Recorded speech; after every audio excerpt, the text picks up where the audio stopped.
সবাই মরে যাবো, আমরা সবাই, কেউ থাকবো না। এই পৃথিবী থাকার জায়গা নয়। কিয়ামতের সময় আল্লাহ তাআলা মালাকুল মাউতকে বলবেন, সবার রূহ কবজ করে ফেলো, সবার, কেউ থাকবে না, সবার রূহ কবজ হয়ে যাবে। আল্লাহ মালাকুল মাউতকে বলবেন, মালাকুল মাউত কি অবস্থা?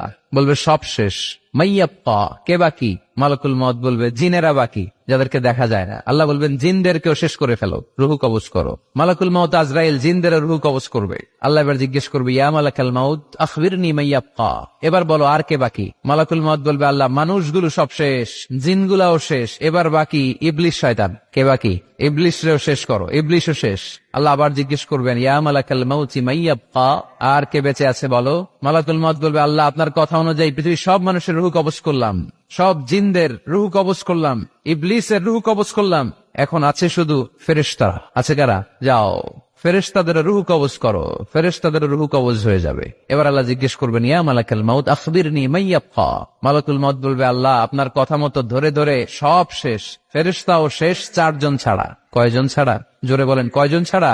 ইসরাফিল, জিব্রাইল, মিকাইল, আজরাইল। আল্লাহ এই 4 জন আমরা বাকি। আল্লাহ বলবে, যাও ইযহাব ইনতালিক ইলা জিবরিল ওয়াকবাদ রূহা, জিব্রাইলের রূহ কবজ করো। ইযহাব ইলা ইসরাফিল ওয়াকবাদ রূহা, ইসরাফিলের রূহ কবজ করো। ইযহাব ইলা মিকাইল ওয়াকবাদ রূহা, রূহ কবজ করো। ওই 3 ফেরেশতাও শেষ। এবার আল্লাহ তাআলা জিজ্ঞেস করবেন, ইয়া মালাকাল মাউত আখবিরনি মাইয়াপ্পা, হে মালাকুল মাউত আর কে বাকি আছে বলো?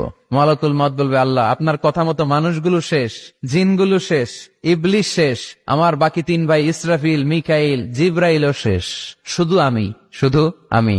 আল্লাহ বলবেন, কেউ নাই? মালাকুল মাউত বলবে, না আল্লাহ কেউ নাই। এবার আল্লাহ তাআলা বলবেন, মালাকুল মাউত তুমি তো সবাই রে মারছো, এবার তুমি মরো, এবার তুমি মরো, তুমি মরো। শোনার সাথে সাথে মালাকুল মাউতের কাঁপুনি ছুটে যাবে, খিচুনি এসে যাবে ভয়ে। আল্লাহ বলবেন, কাঁপুনি দিয়ে তো লাভ নাই, কারণ কুল্লু নাফসিন যায়িকাতুল।